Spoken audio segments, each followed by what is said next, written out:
രാവിലെയും വൈകുന്നേരവും എത്രയെത്ര പ്രാർത്ഥനകളുണ്ട്. മനുഷ്യന്റെ പെട്ടെന്നുള്ള വിപത്തുകളിൽ നിന്ന് കാവൽ ചോദിച്ചുള്ള പ്രാർത്ഥന. കുന്നോളം കൂടിക്കിടക്കുന്ന മണ്ണിന്റെ കൂമ്പാരങ്ങൾ ഒരു നിമിഷ നേരം കൊണ്ട് ഒലിച്ചിറങ്ങി 7-8 ആളുകളുടെ ജീവൻ നഷ്ടപ്പെട്ട് വയനാടിന്റെ മേപ്പാടിയുടെ കള്ളാടിയിൽ നമ്മളിങ്ങനെ ഓരോ വീഡിയോകൾ കാണുമ്പോൾ നമ്മൾ സുരക്ഷിതരാണെന്ന് ആരെങ്കിലും വിചാരിക്കുന്നുണ്ടോ?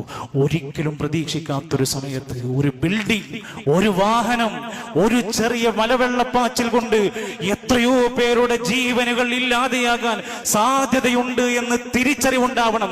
കളക്ടർ അവധി പ്രഖ്യാപിക്കുമ്പോൾ സന്തോഷം കൊണ്ട് തുള്ളിച്ചാടി കളിക്കുന്ന രക്ഷിതാക്കളും മക്കളും ഒക്കെ ചിന്തിക്കണം, അതിലെന്തോ ഒരു അപകട സാധ്യത മനസ്സിലാക്കിയിട്ടാണെന്ന ബോധം നമുക്കുണ്ടാവണം, പ്രാർത്ഥനയുണ്ടാവണം. റസൂൽ കരീം സല്ലല്ലാഹു അലൈഹി വസല്ലം പറയാ, രാവിലെ 3 തവണ ഒരാൾ പ്രാർത്ഥിക്കുക, ബിസ്മില്ലാഹില്ലദീ ലാ യദുറു മഅ ഇസ്മിഹി ശൈഉൻ ഫിൽ അർളി വലാ ഫിസ് സമാഇ വഹുവസ് സമീഉൽ അലീം. പഠിക്കാത്തവരൊക്കെ കാണാതെ പഠിക്കണം. എന്നും കേട്ടുപോവുക, നല്ല അഭിപ്രായം പറയാ പോരാ, പഠിതാക്കളാവണം. വിശുദ്ധ ഖുർആൻ പഠന ക്ലാസ്സുകളുണ്ട്, സ്ത്രീകൾക്കും പുരുഷന്മാർക്കുമുണ്ട്, വിദ്യാർത്ഥികൾക്ക് പഠന ക്ലാസ്സുകളുണ്ട്.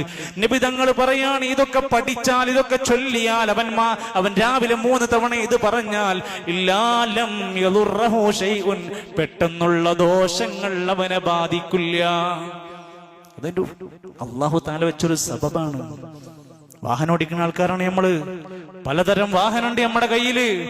ഏത് വാഹനത്തിന്റെയും ബേസിക് മര്യാദയാണ് ബിസ്മില്ലാ.